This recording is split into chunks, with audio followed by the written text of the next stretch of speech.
Guys, how are we all doing? I know it's been a hot minute since I last done a video for a Sorare game week set of lineups on the NBA side. The reason I'm doing a video is I'm not sure I'm going to be about on Friday evening when the lock happens to do a stream, which I've been doing recently, which have been quite fun if you haven't been there live. But yes, I thought I'd do a little video going through my lineups, sharing some tips and also some leading projections heading into game week 25 on Sorare. I've also had some questions on stream, a little bit more about top tier projections. Obviously, they're powering my lineups now for the rest of season 2. If you want to know more about top tier projections, there will be a link down below, but I'm also going to explain it a little bit in depth when we get into my limited champion lineup. I'll show you the tool and how everything works. If you like what you see and you want to get involved, make sure you drop the guys over at Top Tier Projections a little DM saying that George, myself, sent you, and you'll get a nice little discount when you sign up for the rest of the season. On with the video.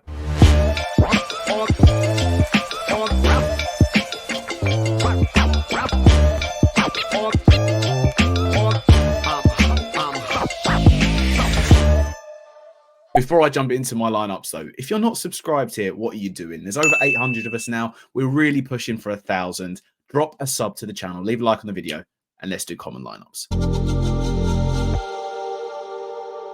Right then, as ever with the common champion / pickup lineup that it is, if I do win the limited card, I give it away to a subscriber of the channel. All you have to do is leave a like on the video. Make sure, obviously, you're a sub and leave a comment down below. It can be absolutely anything. Your Sorare name, how you getting on with season 2, what do you want to see for All-Star, what do you want to see for playoffs, anything. Just leave it down below. Right, now let's build a team that will win that limited card. Luka Doncic is going to be my MVP. Kawhi Leonard is going to go in my second slot right here, which now is leaving me a little tight for cap space. I saw 24 left, but do you know what? I think we're going to be just fine. So I'm going to scroll on down. I'm going to pick Usar Thompson to give me a little bit more cap space with those last 2 slots remaining. And also that kind of swingman role as that guard forward that he is and can play as. We know what happens when players in that role play against Milwaukee. Right, where do I want to go here now? I can either go for the Vince Williams Jr. at 24, obviously coming off a few heater games now for the injury-depleted Memphis Grizzlies. But I think I'm going to go a little bit more trusted. I'm going to pick Derek White at 29, which then leaves me with 33 left. And it's a choice between Jalen Green and Anthony Simons. I think they're pretty even this week, although I do prefer that game against the Pacers could be mad scoring. So I feel I'm going to go for Anthony Simons. That's where I'm going to go for my common stuff. Let's move into limited. And this is where I want to quickly tell you about Top Tier Projections. So Top Tier Projections is a industry-leading projection site. They're basically done off of fantasy scoring, but it's tweaked and optimized for Sorare in particular. It's very simple in how it works. Each week you'll have, when the new slate opens, you'll have an all players projection. So every single player available, you can pick the contest up here and then you can simply click run and it will spit out the best 5-man lineup that according to the projections, it thinks you can play. So this week, for example, it would be AD, Derek White, D'Angelo Russell, Gigi Jackson II, and Joel Embiid. Obviously, I don't think Gigi has a card yet, but that's the point. Obviously, not everyone is going to have the best cards every single week for it, and nor do you want to normally go out and buy them as well. So the best thing about Top Tier Projections is you can scroll on over to My Collection. It pulls through the data of what is in your current gallery, and then you can filter it that way. So we're going to build my limited champion lineup using Top Tier Projections. So according to cards that are within my gallery, Kyle Kuzma, Derek White, Bradley Beal, Jeremy Grant, and Joel Embiid will fit the best limited champion lineup I can put out in here. So that's what we're going to do. Joel Embiid, obviously, at an L10 of 65, has 2 games, and I got a 10% bonus on him because of the collection and the level that I've got. Happy days indeed. Who else did we have that was going to be scrolling in there? Kyle Kuzma was a guy that was in there. He definitely was. 33, 2 games played, 8.5%. We like that indeed. Bradley Beal, 7%, season 1 card, got 2 games on there. I've had him since the start of season 1 last year. Picked him up at a price we're not going to get into, but we picked him up at a price. We've held on to him all this time. We're going to make sure we use him now.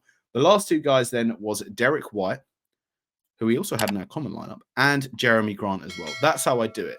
Now, obviously, they're just projections at the end of the day. So you can go with the IKB, the I know better, if you wish. In certain circumstances, I probably might even pick Jordan Poole over Jeremy Grant. But we're going to run it this week, and we're going to go for TTP, and we'll see how it goes. Let's do limited contender now. Again, so with limited contender now, Top Tier Projections is saying that I should be running Jalen Duren, Jabari Smith Jr., Brandon Miller, Julian Champagny, and Killian Hayes. Now, I don't necessarily want to run that. I can see that that's what it's projecting, but I'm going to go for an IKB, a limited contender. That's what I'm going to do. So the way I'm going to run things here is like looking at the guys that they've projected to do well. I like the shouts of Killian Hayes and Champagne. I think their L10s are quite low, so we'll scroll on down to them and we'll make sure we go and pick them up right now. So Champagne's got 2 games at an L10 of 15, and Killian Hayes is a guard that's playing the Bucks. I could have told you that without looking at the projections, if I'm being honest. But I wasn't really a fan of playing Brandon Miller. I didn't want to do that. Now, there are tools that you can use within the site that will show you how there's multiple ways where you can, if I scroll on down here, you can lock a player in so they're guaranteed to be in the team that you want to play, or you can exclude players or whatever and whatnot. But I'm not really a fan of playing Jalen Duren on that one game. I'm not loving it, nor am I loving Brandon Miller. So I'm going to go for an IKB. That's what I'm going to do. So if I scroll on through here, I should pull this back up. There's some guys within the 27 realm this week that I think are really, really strong. Jabari Smith Jr. is one of them. He's shown multiple weeks where he's capable of going into the 40s if he catches heat. Granted, there are a lot of games where he hits a 20 and he can get under 27. But look, he has ceiling games, and Contender is about trying to find those ceiling wins. So Jabari Smith Jr. is going to go in there. We'll go and pick Killian Hayes back up now. It does this every time. Killian Hayes is going to go in. That's leaving me with 27 left. Again, I've said that I like some of the options in the 27 realm, and I could quite easily throw in an Aaron Gordon or a Jordan Poole. The one question I want to kind of speak about is Nikola Vucevic. Now, he's back with the Bulls. He looks fully healthy again. No minutes restrictions. Andre Drummond's season is done. He's playing against the Grizzlies team, who are very depleted. But obviously, we're looking at Jaren Jackson Jr. He's playing well. And the Grizzlies, they've got a little bit of spirit about them. But I feel like he's coming off of a few games recently where he's played against teams that have struggled to deal with big men, and they don't have a backup that's there. I know Xavier Tillman is a good player on Sorare, but in looking at this in a matchup sense, I'd pick Vucevic every time. And you're looking against the Raptors, the Spurs, and the Hornets. And also, to an extent, the Rockets, but all teams that could struggle against a good big guy. Now, Vucevic has his flaws, but I think I'm going to run him. And if I pick him, that leaves me with 16 left. And then I'm looking at Sam Hauser. I'm looking at Looney. I'm looking at Kaysen Wallace-Thibault. Man, do I go for Vanderbilt? Now, normally I would laugh at myself for even considering this, but he's playing against the Nets and the Blazers. He's getting a bit more form currently in terms of where this Lakers team has moved. Granted, it will move a lot more, but I think I'm going to pick him. Sam Hauser is an option, but if they were playing in the back-to-back, I'd like it a lot more. I don't like it when there's the 2 days in between. So I think we're going to run that for Contender. Let's do my underdog and then run into Rare. Underdog's very, very simple. For underdog, we're going to be going down to a lovely little sense of the Orlando Magic.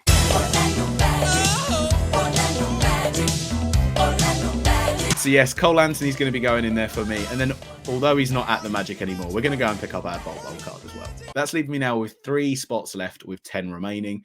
And I mean, we can have a little bit more of a play around here. So if I scroll on down, there's no one in that sort of realm of really, really low that I want to pick. Jackson Hayes season is fully well done. We're going to pick Big Doug up, season 1 OG Big Doug. He's going to go in there. Jeff Green's going to go in there. And that's leaving me 11 left. Drew Eubanks' potential, but his role has been very, very spare, is what I can describe it as on the Suns. Whereas Pat Connaughton, he's getting consistent minutes, and you never know, he might have a game against the Pistons if they're blowing them out. So we'll throw Pat Connaughton in there as well. Let's do Res.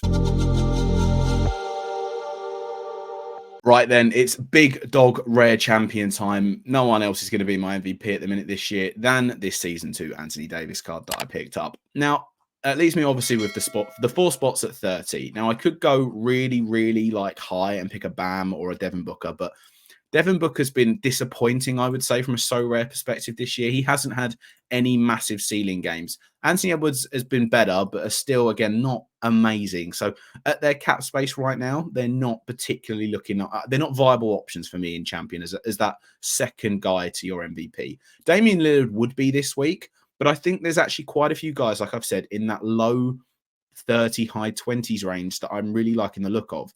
Jimmy Butler is being one of them. The only thing that puts me off doing this is 34. He's very capable of going into the mid-40s. He's done that a couple of times this year, but he is just coming back off an injury. He is 34 years old. We all know what Jimmy Butler's like in the regular season, and they're playing like 2 games in 2 nights. So I'm going to run him for now, but I might reconsider it if we get some injury news, or if he's questionable going into it, I'll probably move away.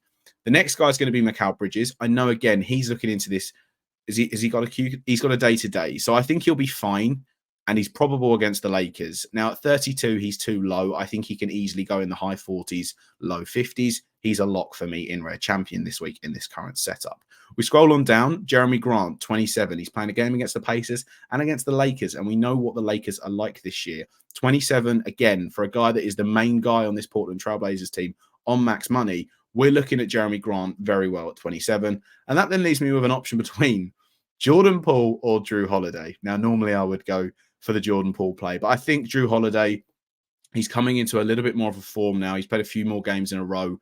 The Celtics are really sort of not kicking it on a gear because they've been good all year, but it's more of the this is a period now against Denver and against the Rockets where I'd expect 2 wins for them. And I think at 27, he's just a little bit too low for me. So this will be my Rare Champion team. Let's do Contender now.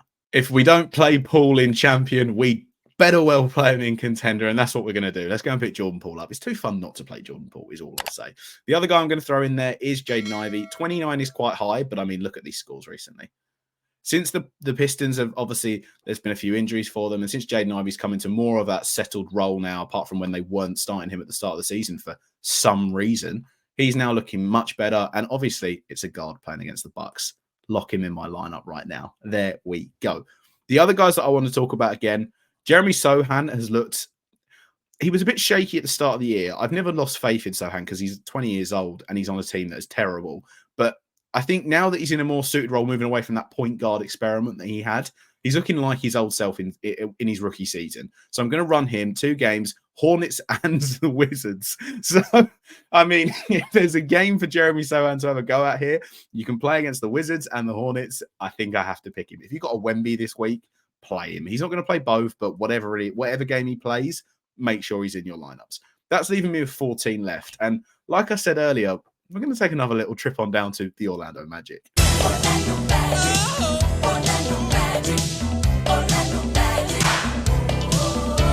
Markelle Fultz is definitely going to be in there for me. Coming back off of a long-term running season, questionable knee injury that he's had, where every single night he had a Q tag and then didn't play. He's now starting to get minutes. He does seem to be on a minutes restriction. I don't think it's going to be lifted anytime soon. They're going to be very cautious with him. But at 18, he's looked quite good when he's come back as well. He hasn't looked really rusty. So at 18, we're going to play him. He is in a back-to-back, so it does worry me. But for the time being, we'll throw him in. I might move him to Andrew Nembhard if he plays. He didn't play that final game against Sacramento. He was out, which was annoying because obviously no Bruce Brown in the trade, no Halliburton, no Mathurin. He could have had a big usage night, but it wasn't to be. So the final spot, and it's just glorious. Again, he's not at the Magic, but Bol Bol. We love a bit of Bol Bol in the lineups. Hopefully, he shakes off this sort of injury that's been going around for him. I know he's out for the game against New Orleans, but hopefully he makes that Pacers game. That's the gamble that I could run with. I don't want to play Thomas Bryant. I don't really want to play Trendon Watford because Trendon Watford's minutes are so scarce, and when you don't really know where they're going to come from. So we're going to run Bol Bol. If Bol Bol is confirmed out for the next game, though, I will move up to Trendon Watford.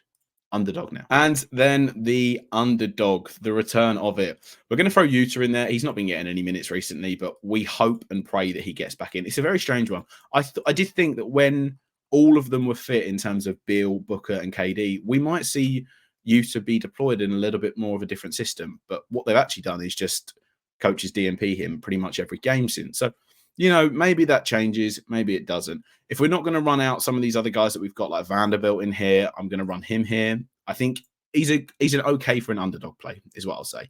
I'm going to take a gamble on DeAndre Jordan, primarily because they've got a game against Boston, and then they've got a game against Wizards on the road on a back-to-back. I've got a feeling Jokic, although he's not one to sit, I have a feeling DeAndre Jordan might play the same with Jamal Murray and Reggie Jackson. So I think as plays this week, they're by no means projecting well, but you just have to look at things from a different light sometimes. And maybe on these sort of things, like an underdog, I'll be more inclined to take the gamble. Terrence Mann's going to go in there for me playing against the Nets in that one game. L10 of 15 starts. Doesn't really get much of a usage rate with how many stars there are in that Clippers team and how deep. And then last but not least, I could go for Campaign. I've got Neji Marshall here. Do you know what? I'm actually going to go for Campaign. Again, I'm going to go for Neji Marshall. I've just got a feeling that this is going to be a type of game against the Suns where they're going to need some more of their depth, and Neji Marshall fits into that role. So that's going to be my rare underdog. And how could I forget about Street Boy? How could I forget? Bam Adebayo Anthony Edwards, Devin Booker, and then we'll scroll on down here and we'll go and pick up our, when we eventually get there, Luka Doncic and Giannis Antetokounmpo. They're going to throw in there as well. We'll close that team out and hopefully we win $1. That's going to wrap the video up there. Thank you very much for watching. If you didn't catch our latest podcast on our NBA All-Star selections, I'll leave a link to that up here or down below or somewhere, and also the recent Sorare Sharps video I did with Mike Zakarian from Team Hold on the channel. Go and check that out as well. We were talking about what do we actually want from Sorare NBA. Thank you very much for watching. Make sure you subscribe to the channel, leave a like on the video, and I'll catch you in the next one. Peace.